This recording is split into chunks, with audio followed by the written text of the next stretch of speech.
ආදරය කරන කාලේ ලව් ලෙටර් එකක් දුන්නාම ඒක කියවන්න අපි හරි ආසයිනේ. ඉතින් ජේසු දුන්න ලව් ලෙටර් එක කියවනවා නම් අපිට ගොඩක් දේවල් අපේ ජීවිතේ හදාගන්න පුළුවන්. ඒ ආදරයට සම කරන්න මනුෂ්‍ය ආදරයකට බෑ. ජේසුගේ ආදරේ තමයි එකම ජීවමාන වූ ආදරේ. එයා එයාගේ ජීවිතේ දෙන තරම් අපිට ආදරය කරලා ඒ ආදරෙන් අපිව වසාගෙන තියෙනවා. ඉතින් අපේ ලව් ලෙටර් එක ජේසුගේ වචනේ. උන්වහන්සේ යෝෂුවට කියනවා මේ ව්‍යවස්ථාපත නොවේ මුකෙන් පහ නොවේවා. එහි ලියා තිබෙන සියල්ල කරන්න බලාගන්න පිණිස ඒ ගැන රෑ දහවල් මෙනෙහි කරන්න කියලා. අපි අපේ මෙනෙහි කිරීම, අපේ කල්පනාව ඒ දේව වචනය වෙන්න ඕන. ඉතින් ඒ මෙනෙහි කිරීම රෑ දහවල් එක වෙලාවකට එක මොහොතකට සීමාවෙන් නැතුව දේව වචනය කියන දේ රෑ දහවල් මෙනෙහි කරන්න ඕන. දෙවියන් වහන්සේගේ වචනය මෙනෙහි කරමු. දෙවියන් වහන්සේගේ ක්‍රියාවන් ගැන අපි මෙනෙහි කරමු. ඉතින් ඒ මෙනෙහි කරනකොට අපේ ජීවිතයට මොන ප්‍රශ්නාවක් මොන පීඩාවක් ඒ හැම දෙයකටම වඩා දෙවියන් වහන්සේගේ වචනය බලවත් කියන දේ අපිට දැනෙන්න යනවා. ඉතින් මේ දෙවියන් වහන්සේගේ වචනය මෙනෙහි කිරීමෙන් ලැබෙන ප්‍රයෝජන අපිට සීමා කරන්න නම් බෑ. හැබැයි අද දවසේ මම ඔයාලට ප්‍රයෝජන 7ක් ගැන කතා කරන්නේ.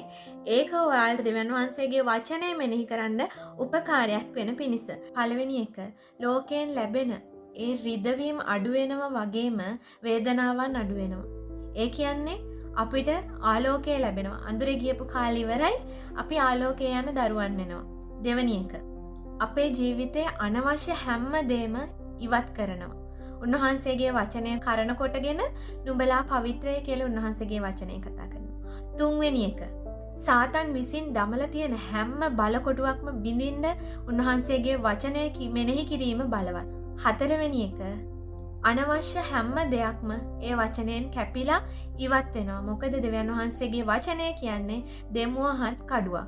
පස්වෙනි එක අපව මායාවන්ගෙන් හා මුසාවන්ගෙන් මුදවා අපිට අපිවම අවබෝධ කරගන්න පුළුවන්, වටහා ගන්න පුළුවන් පරිසරයක් අපේ ජීවිතයේ දේව වචනය මෙනෙහි කිරීමෙන් අපිට ලැබෙනවා. හයවෙනි එක අපි හැම වෙලාවෙම දෙවියන් වහන්සේගේ ඇස් හමුවේ නිර්දෝෂ ජීවිතයක් ගත කරන්න වග බලා ගන්නවා.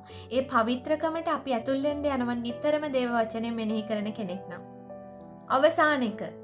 ස්වාමීන් වහන්සේ අපේ ජීවිතයට අවශ්‍ය කරන ශාරීරික, මානසික, ආත්මික සුවය උන්වහන්සේ දෙන්න බලවත්.